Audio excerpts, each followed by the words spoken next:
Assalamualaikum warahmatullahi wabarakatuh. Selamat pagi semuanya. Terima kasih banyak karena telah menyempatkan waktunya untuk menonton video presentasi kami pada hari ini.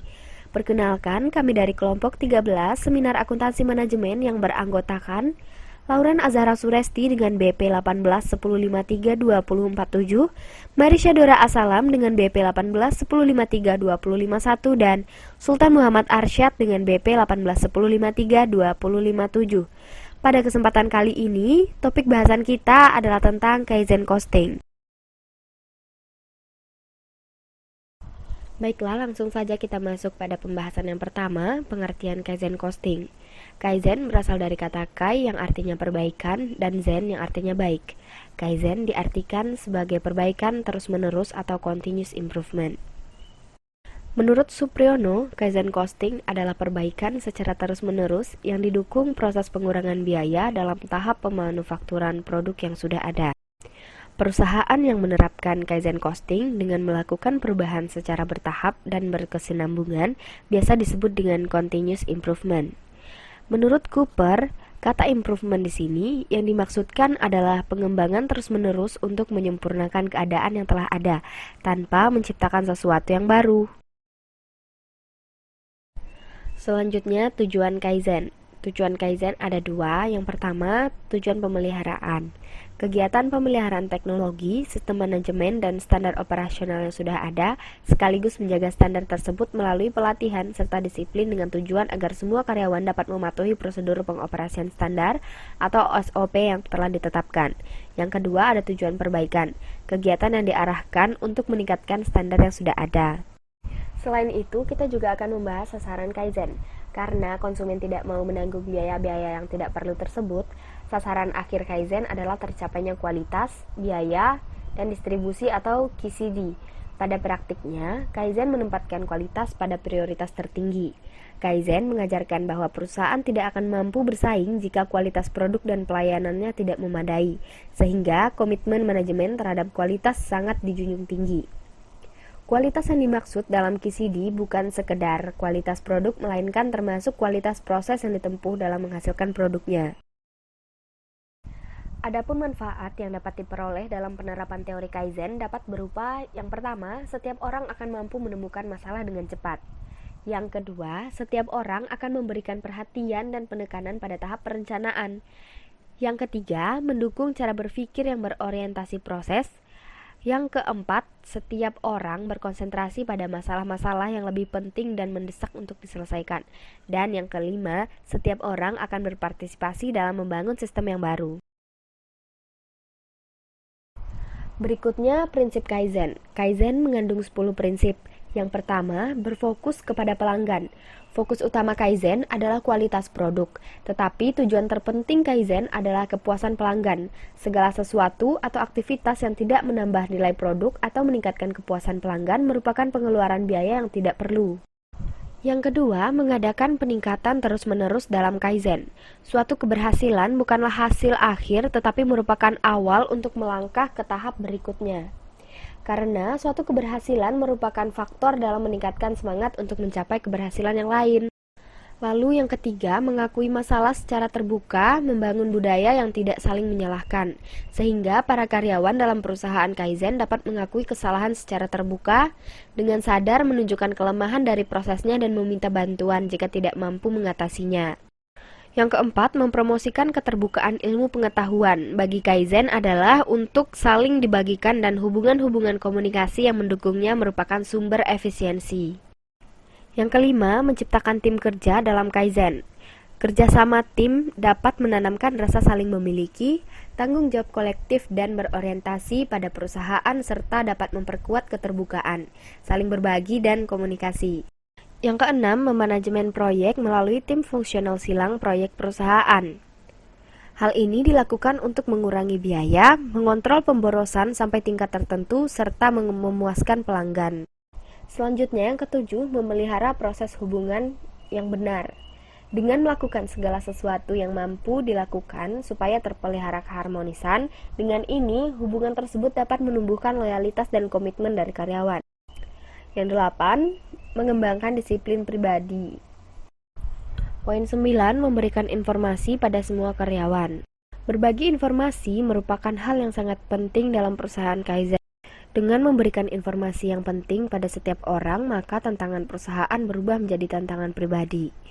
Informasi ini juga merupakan langkah penting untuk menciptakan budaya berdasarkan pengetahuan. Dan yang terakhir, poin 10, memberikan wewenang kepada setiap karyawan dalam pelaksanaan Kaizen. Setiap karyawan diberikan wewenang untuk melakukan perubahan ke arah yang lebih baik, dengan kata lain melibatkan peran karyawan dalam melakukan peningkatan. Poin berikutnya yang akan kita bahas yaitu kunci pelaksanaan Kaizen. Secara garis besar ada 8 kunci utama pelaksanaan Kaizen dalam kegiatan industri. Yang pertama, menghasilkan produk sesuai dengan jadwal yang didasarkan pada permintaan pelanggan. Sistem Kaizen biasanya menghasilkan produksi sesuai dengan pesanan pelanggan dengan sistem produksi tarik atau pull system yang dibantu dengan menggunakan kartu Kanban.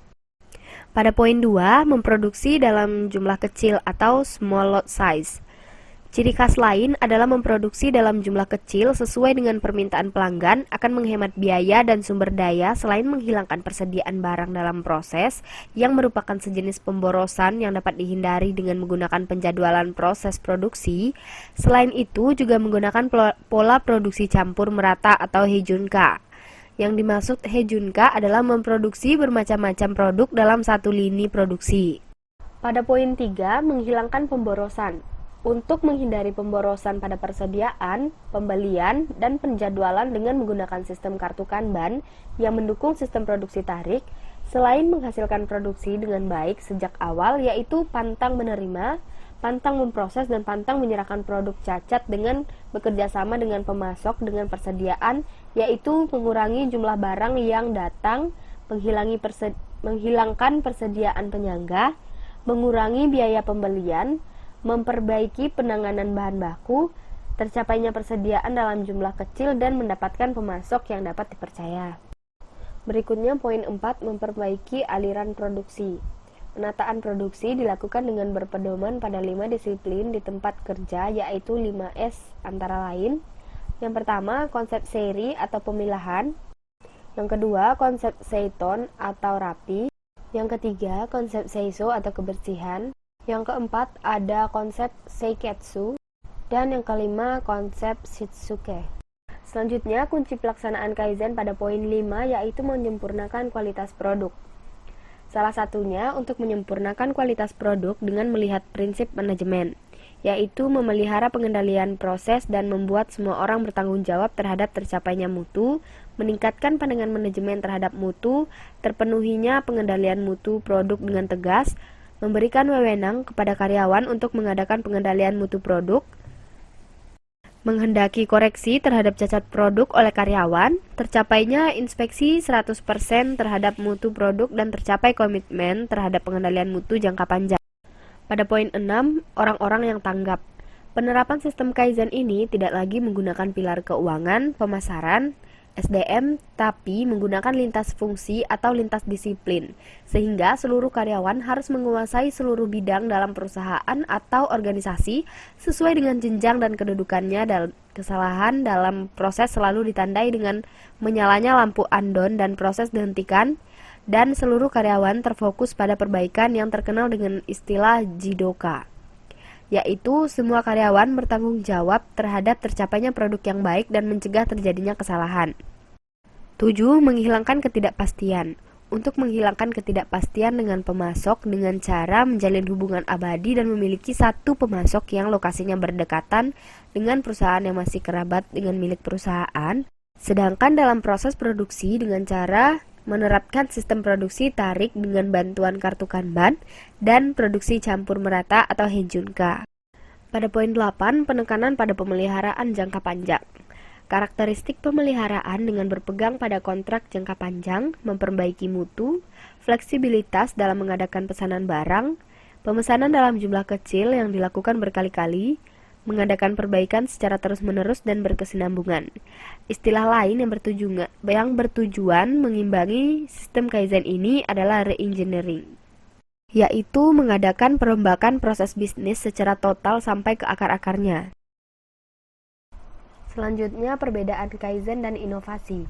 Aspek penting dalam Kaizen adalah mengutamakan proses.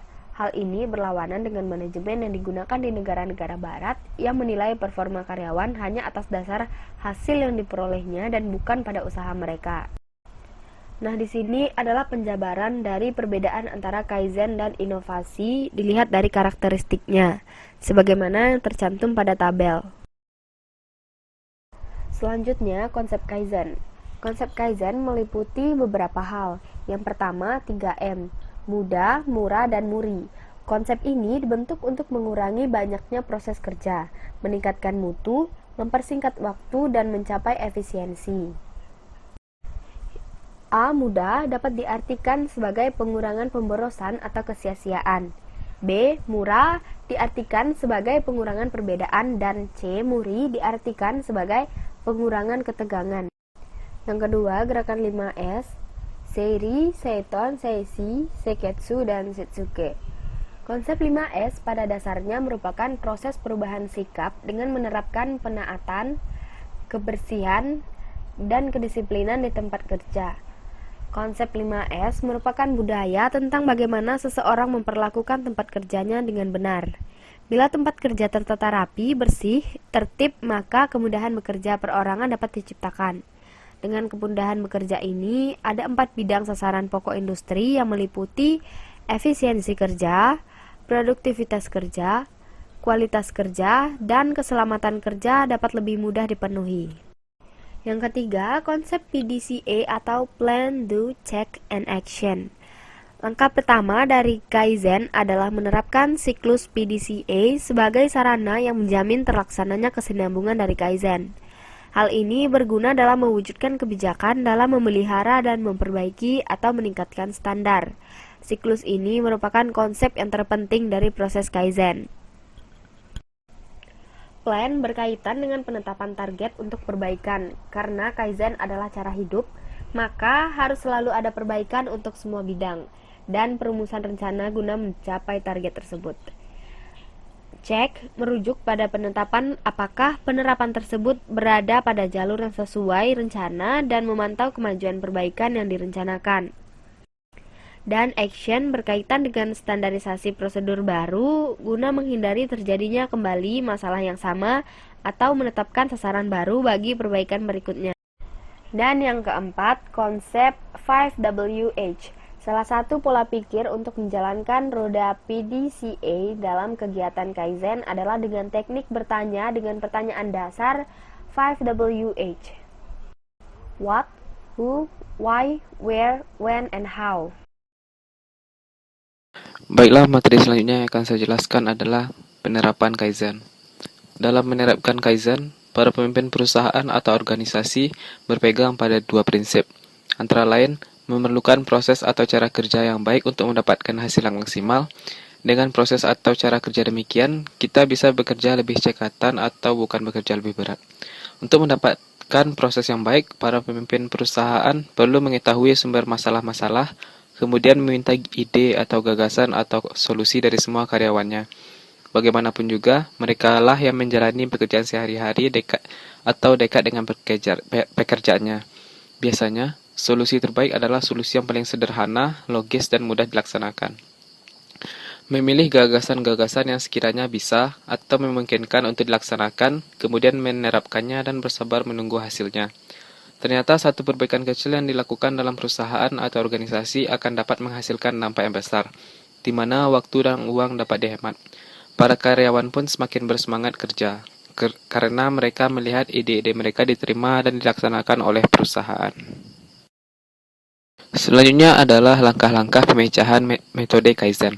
Yang pertama adalah membentuk sebuah tim. Membentuk sebuah tim terdiri dari ketua, sekretaris, anggota, fasilitator, yang mana sebaiknya membentuk nama tim. Selanjutnya, membangkitkan masalah dan berkonsentrasi pada masalah yang dipilih.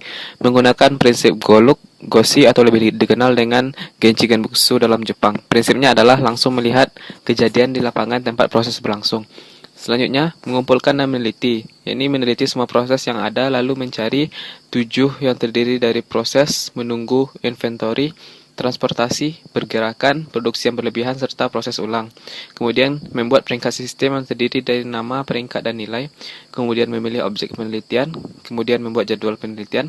Kemudian menganalisa kondisi sekarang, menggunakan brainstorming dengan tujuan untuk mendapatkan ide sebanyak mungkin yang relatif singkat. Kemudian membuat fishbone diagram, yakni menganalisa segala kemungkinan yang penting melalui Fermi, yaitu man, machine, methods, material, dan environment. Kemudian mengumpulkan data, terdiri dari menentukan parameter penelitian, menentukan waktu pengumpulan, mendesain form-form yang dipakai, mengumpulkan data dengan jujur, dapat pula membuat flowchart atau merekamnya dalam bentuk video. Kemudian selanjutnya, membentuk target yang spesifik yang dapat diukur, tidak rancu, masuk akal, dapat ditelusuri bila tidak tercapai. Kemudian analisa penyebab. Pencarian penyebab permasalahan secara sistematik dengan membandingkan antara teori dengan kenyataan menggunakan 5 why analysis. Kemudian merencanakan cara pengukuran yang sesuai dengan target, yakni mendesain cara praktis dan murah untuk mencari penyebab permasalahan. Merencanakan paling tidak satu rencana untuk setiap akar permasalahan. Kemudian melakukan pengukuran, yakni mengumpulkan data dan memonitoring proses serta memberikan penilaian. Kemudian mengecek hasil, yakni membandingkan hasil pengukuran dengan target yang telah dibuat. Kemudian menindaklanjuti dari hasil pengecekan, dan terakhir membuat standarisasi proses dan melakukan pelatihan dengan standar yang baru. Selanjutnya adalah alat-alat implementasi Kaizen. Yang pertama adalah Cause and Effect Fishbone. Fishbone berguna untuk menganalisa dan menemukan faktor-faktor yang berpengaruh secara signifikan di dalam menentukan karakteristik kualitas output kerja. Di samping itu, untuk menentukan penyebab-penyebab sesungguhnya dari suatu masalah. Ada 5 faktor penyebab utama yang signifikan dan perlu diperhatikan, yaitu manusia atau man, metode kerja, mesin atau alat kerja lainnya, kemudian bahan baku dan lingkungan kerja. Selanjutnya, yang kedua, alat-alat implementasi dari Kaizen ini adalah lembar isian atau checksheet. Lembar isian merupakan alat bantu untuk memudahkan proses pengumpulan data bentuk dengan kebutuhan maupun kondisi kerja yang ada. Di dalam pengumpulan data, maka data harus diambil sesuai dengan kebutuhan analisis. Yang mana data harus pertama jelas, tepat dan mencerminkan fakta, kemudian dikumpulkan berdasarkan cara yang benar, hati-hati dan teliti. Hal-hal yang perlu diperhatikan dalam proses pembuatan lembar isian yaitu sebagai berikut. Yakni maksud pembuatan harus jelas, ini berisi informasi apa yang ingin diketahui, data lengkap sebagai dasar untuk mengambil tindakan. Kemudian stratifikasi harus sebaik mungkin, mudah dipahami dan diisi, memberikan data yang lengkap tentang apa yang ingin diketahui. Kemudian dapat diisi dengan cepat, mudah, dan secara otomatis bisa segera dianalisa. Kalau perlu dapat menggunakan gambar. Ada beberapa jenis isian yang dikenal dan umum dipergunakan untuk keperluan pengumpulan data, yaitu antara lain yang pertama, Production Process Distribution Sheet, yakni lembaran isian jenis ini dipergunakan untuk mengumpulkan data yang berasal dari proses produksi atau proses kerja lainnya. Yang kedua adalah Defective Check Sheet, yakni lembar isian ini berguna untuk mengumpulkan data dalam mengurangi jumlah kesalahan atau cacat yang ada dalam suatu proses kerja. Kemudian Defect Location Check Sheet, lembar isian yang berupa gambar sketsa dari benda kerja yang nantinya akan disertakan lokasi cacat yang terjadi supaya dapat menganalisa dengan cepat. Kemudian adalah Defective Cause Check Sheet. Lembar isian ini digunakan untuk menganalisa sebab-sebab terjadinya kesalahan dari suatu output kerja. Data yang berkaitan dengan faktor penyebab maupun faktor akibat akan diatur sedemikian rupa sehingga menjadi hubungan sebab akibat yang jelas. Kemudian, Check Up Confirmation Check Sheet. Penggunaannya berbeda dengan lembar isian yang lain karena lebih menitik beratkan kepada karakteristik kualitas atau cacat yang terjadi. Sheet ini berupa checklist untuk melaksanakan semacam pengecekan yang dilakukan pada akhir proses kerja dengan tujuan meyakinkan apakah output kerja sudah selesai dengan baik atau belum. Kemudian terakhir adalah Work Sampling Check Sheet. Sampling kerja adalah suatu metode untuk menganalisa waktu kerja. Dengan metode sampling kerja ini, kita akan dapat menentukan proporsi penggunaan waktu kerja sehari-harinya. Kemudian alat implementasi yang ketiga adalah SWOT. SWOT adalah metode analisa suatu perusahaan dengan melihat 4 faktor, yaitu Strength, Weakness, Opportunities, dan Threat. Tujuan penganalisan ini adalah meningkatkan persaingan dengan melihat peluang untuk mendapatkan pasar dan keuntungan. Tujuan lainnya adalah mempersiapkan perusahaan supaya dapat menghadapi permasalahan yang akan timbul, memunculkan rencana-rencana yang baru. Dalam menganalisa strength dan weakness ditentukan oleh faktor perusahaan. biasanya berupa data-data atau asumsi yang diberikan atau dari survei pasar. Sedangkan opportunities and return ditentukan oleh faktor luar, yaitu ekonomi, tren dalam masyarakat, maupun perubahan kelakuan dari pesaing. SWOT juga digunakan untuk menganalisa strength, weakness, opportunities, dan threat dari supplier. Strength adalah subjek yang harus digali karena mereka ahlinya. Weakness adalah subjek yang mana kelemahan dari supplier tersebut harus dikembangkan supaya menjadi strength. Threat adalah ketakutan yang diakibatkan oleh kelemahan dari supplier yang ada. Oleh karena itu, perusahaan harus membuat ketakutan tersebut bisa menjadi strength. Kemudian opportunities adalah kesempatan yang dimiliki oleh perusahaan untuk dapat bekerja dengan supplier dalam meningkatkan performance dari sistem. Materi selanjutnya adalah terkait metode pengurangan biaya. Menurut Amin, ada 3 metode yang digunakan untuk mengurangi biaya, yaitu yang pertama reverse engineering, kemudian proses value analysis, kemudian value analysis. Yang pertama adalah reverse engineering. Reverse engineering yaitu produk pesaing secara cermat dan analisis dengan maksud untuk menemukan desain fitur yang lebih rinci untuk menciptakan pengurangan biaya. Selanjutnya yaitu proses value analysis. Aktivitas dapat digolongkan sebagai aktivitas bernilai tambah dan aktivitas tidak bernilai tambah. Pertama yaitu aktivitas bernilai tambah. Aktivitas bernilai tambah merupakan aktivitas yang dibutuhkan agar dapat bertahan dalam bisnis. Menurut Hansen dan Mowen, beberapa aktivitas yang diperlukan sebagai aktivitas bernilai tambah bila secara bersamaan memenuhi 3 kondisi. Yang pertama, aktivitas yang menghasilkan perubahan. Yang kedua, aktivitas terdahulu tidak menciptakan perubahan aktivitas sebelumnya. Ketiga, aktivitas itu memungkinkan aktivitas lainnya dapat dilakukan. Yang kedua yaitu aktivitas tidak bernilai tambah. Aktivitas tidak bernilai tambah yang tidak diperlukan oleh perusahaan. Semua aktivitas lain dari aktivitas yang penting dilakukan untuk bertahan dalam bisnis. Aktivitas tidak bernilai tambah dapat diidentifikasi dari ketidakmampuan untuk memenuhi satu dari ketiga kondisi tersebut di atas. Menurut Hansen dan Mowen, ada 5 aktivitas tidak bernilai tambah, yaitu yang pertama adalah scheduling. Aktivitas yang menimbulkan waktu dan sumber daya untuk menentukan kapan suatu produk ini diproses dan berapa jumlah yang harus diproduksi. Yang kedua yaitu moving. Aktivitas yang menimbulkan waktu dan sumber daya untuk memindahkan bahan baku, bahan setengah jadi, dan bahan jadi dari satu departemen ke departemen lainnya. Yang ketiga yaitu waiting. Aktivitas yang menunggu waktu dan sumber daya untuk memastikan bahwa suatu produk sesuai dengan spesifikasinya. Yang keempat yaitu impacting. Aktivitas yang membutuhkan waktu dan sumber daya untuk memastikan bahwa produk sesuai dengan spesifikasinya. Yang kelima adalah storing. Aktivitas yang membutuhkan waktu dan sumber daya untuk penyediaan bahan baku.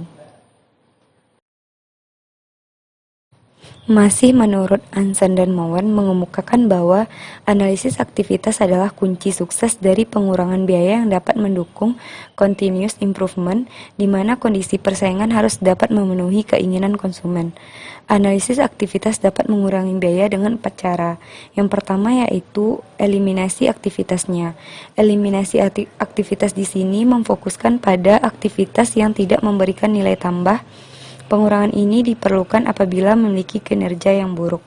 Yang kedua, pemilihan aktivitas. Pemilihan aktivitas merupakan pemilihan di antara berbagai jenis aktivitas yang berasal dari strategi bersaing dan memiliki dampak yang besar terhadap pengurangan biaya. Yang ketiga adalah pengurangan aktivitas. Pengurangan aktivitas dapat menurunkan waktu dan sumber daya yang diperlukan aktivitas. Pendekatan pada pengurangan biaya ini harus ditujukan pada peningkatan efisiensi dari aktivitas yang diperlukan untuk memperbaiki aktivitas yang tidak bernilai tambah. Yang keempat, pembagian aktivitas. Pembagian aktivitas merupakan peningkatan efisiensi dari aktivitas yang menggunakan skala ekonomis. Contohnya penggunaan produksi lain yang dapat dipakai untuk produk lain juga. Selanjutnya yaitu value analysis, yaitu aktivitas pengurangan biaya yang mencakup perubahan rancangan produk yang sudah ada. Misalnya, menggunakan komponen utama, pemilihan bahan baku penolong yang dianggap dapat memberikan manfaat bagi perusahaan. Perusahaan menggunakan value analysis untuk mendukung pemilihan aktivitas bahan baku maupun pada bahan penolong. Dasar penetapan, sasaran, dan harapan yang ingin dicapai dalam penerapan Kaizen Costing. Menurut Supriyono, penetapan biaya Kaizen digolongkan menjadi dua jenis. Yang pertama, aktivitas-aktivitas yang diimplementasikan pada kinerja sesungguhnya Kaizen jika terjadi perbedaan antara biaya sesungguhnya dan biaya target cukup besar setelah produk baru diproduksi selama 3 bulan. Aktivitas-aktivitas lainnya yang diimplementasikan secara berkesinambungan setiap periode untuk mengurangi perbedaan antara laba target dan laba taksiran dan dengan demikian untuk mencapai biaya yang diperkenankan. Contoh penerapan Kaizen Costing. Tahun 2010 adalah tahun titik balik bagi Indosat. Karena pada tahun itu mereka menciptakan momentum mengembangkan pangsa pasar dan peningkatan pendapatan dari bisnis seluler. Indosat juga melakukan modernisasi jaringan telekomunikasi dan menyelesaikan kerangka dasar transformasi berkelanjutan di dalam bisnis, organisasi, dan sumber daya manusia. Pada akhir tahun 2010, Indosat mengalami peningkatan jumlah pelanggan seluler, yaitu sebesar 34,3%. Hal ini biasa terjadi karena Indosat terus meningkatkan kualitas dan pelayanan kepada pelanggan. Indosat mencurahkan dana dan sumber daya dalam jumlah yang besar untuk memodernisasi dan melakukan perluasan seluler di tahun 2010. Pada tahun 2010, Indosat mencatat pertumbuhan pendapatan sebesar 12,1% dan peningkatan EBITDA yang bertumbuh pesat sebesar 9,7%. Peningkatan margin EBITDA ini menunjukkan kemajuan Indosat dalam program efisiensi biaya yang mencakup penyesuaian struktur insentif penjualan pulsa isi ulang untuk distributor dan pengecer, sehingga biaya pemasaran dan penjualan lebih efisien. Untuk mencapai keberhasilan tersebut, Indosat melakukan beberapa strategi penting. Di antaranya adalah melakukan pengefisiensi biaya atau Kaizen Costing. Di awal tahun 2010, Indosat berusaha untuk mengevaluasi seluruh pengeluaran perusahaan dan mencoba untuk memperketat pengeluaran perusahaan. Pengeluaran yang dianggap tidak terlalu penting ditekan semaksimal mungkin. Di bidang procurement, Indosat menerapkan suatu strategi baru dengan pihak pemasok, sehingga Indosat memperoleh harga pelatihan yang lebih kompetitif. Kemudian Indosat juga menetapkan prioritas yang lebih ketat untuk pembelanjaan modal. Melalui pengkajian apakah proposal investasi diajukan akan menguntungkan secara komersial. Tanpa mengurangi kualitas jaringan dan pengembangan, Indosat mampu mengurangi rasio capex to sell secara signifikan, yaitu mengalami penurunan sebesar 11.584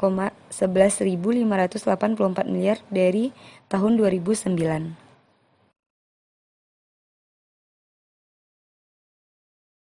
Sekian presentasi dari kami. Assalamualaikum warahmatullahi wabarakatuh.